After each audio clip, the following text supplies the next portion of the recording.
It is Wednesday, October 26th, 2022. Um, and today on The View, we talked about a couple of debates for the upcoming midterm election. The first one they talked about was John Fetterman and Dr. Oz, who are competing for the open Senate seat in Pennsylvania, previously held by a Republican and one of the potential contenders to uh, flip the Senate to a bigger majority for the Democrats, if possible. God willing, Warnock beats Walker. I just can't believe this slate of fucking Republicans. Herschel fucking Walker, who can't put a sentence together, and Dr. fucking Oz, who's as much of a snake oil salesman as Donald Trump is.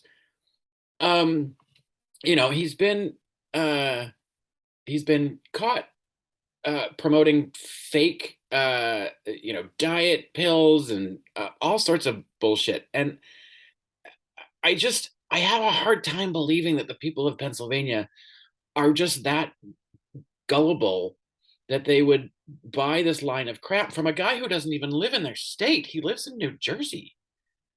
Apparently he put an offer on a house that's contingent on whether or not he wins this election. Like, I don't know if it's true or not, but I read it on the internet. Um, so, uh, like, I just don't understand how these races can be that close. Um, and the fact that he has badgered Fetterman about um, his physical abilities after having a stroke. I mean, he's taken every test that there is. His cognitive abilities are just fine. He has difficulty expressing himself.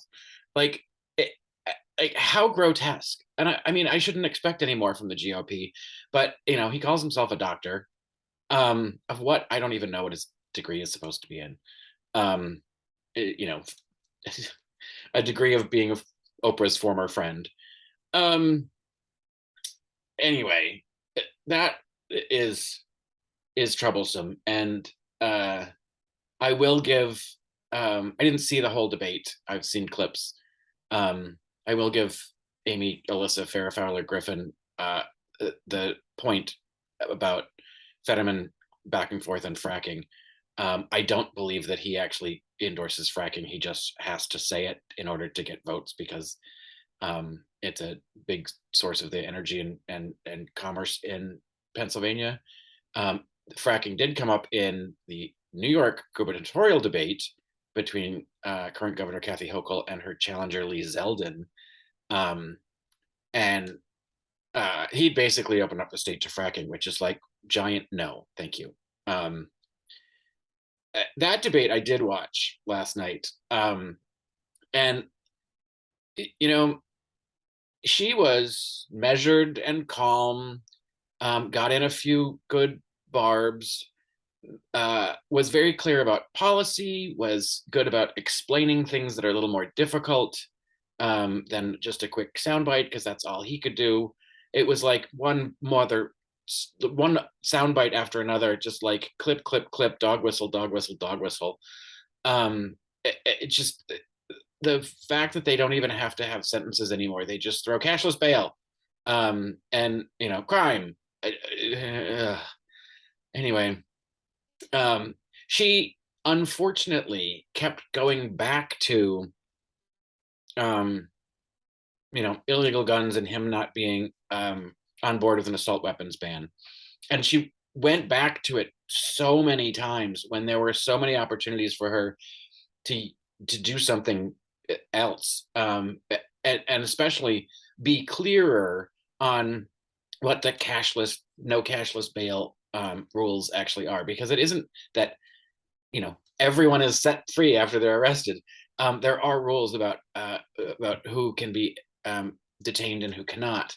But the whole point of the no cashless bail was so that poor people didn't sit in jail cells for month after month after month, a year and a half to 2 years, awaiting their trial, having not been convicted of anything, because that's what's been happening.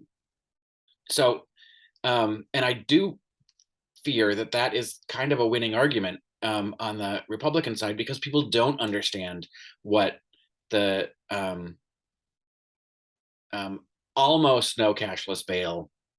Um, uh, I mean, the no cash bail. What have I been saying? Anyway, it's no cash bail or cashless bail, but it's more nuanced than that. Every time I say that word out loud, I think of Meghan McCain, and it makes me upset.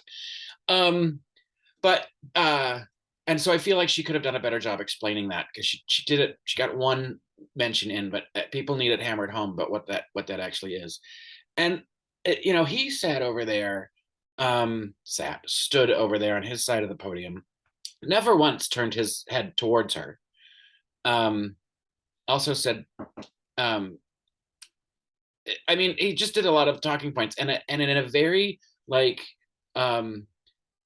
small dog attack manner. It was all very aggressive, and sort of out of breath in a manner. It was very um uh it causes anxiety to watch it.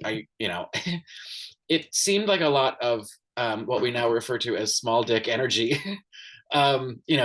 Just a standard old classic straight white guy who's sending out all those messages about we're being replaced, um, talking about uh, immigrants. And I thought it was a really nice exchange when he said, "Have you called the governor of Texas or Florida to ask why all those immigrants are being sent to New York?" Because that plane load of Venezuelan immigrants that got sent to Martha's Vineyard got a lot of press, but the Abbott and DeSantis have been sending busloads of immigrants to New York City for months, and New York City just absorbs them and takes care of them and handles them.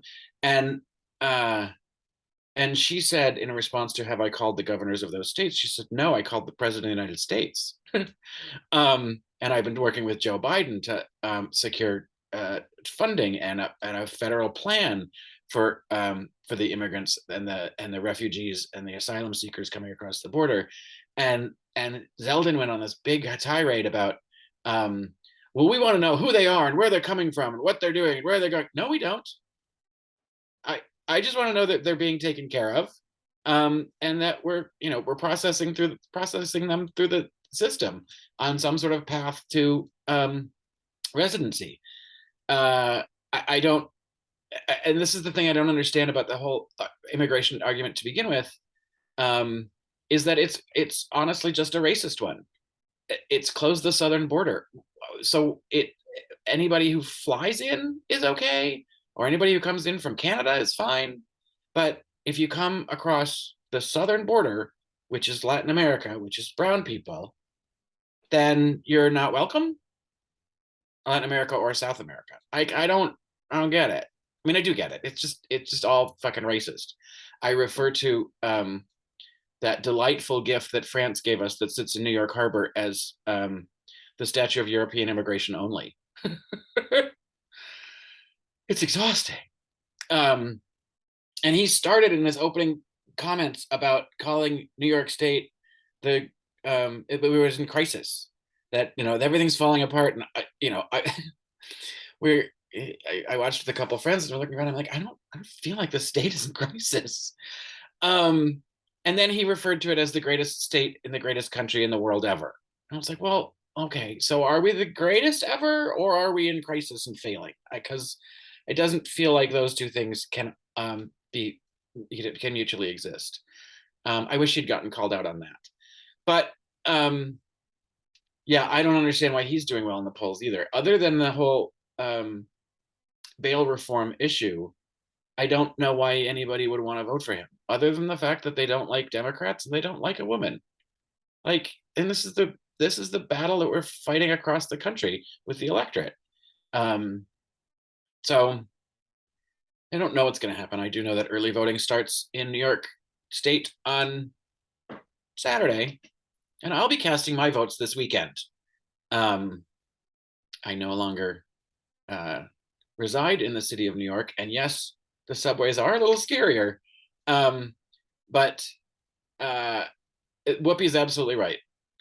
She's at least addressing the problem. All he's doing is pointing the problem out and not offering a solution. And I wish that people, when they watched these things, would look for solutions and not sound bites. Unfortunately, that's not the world we live in these days.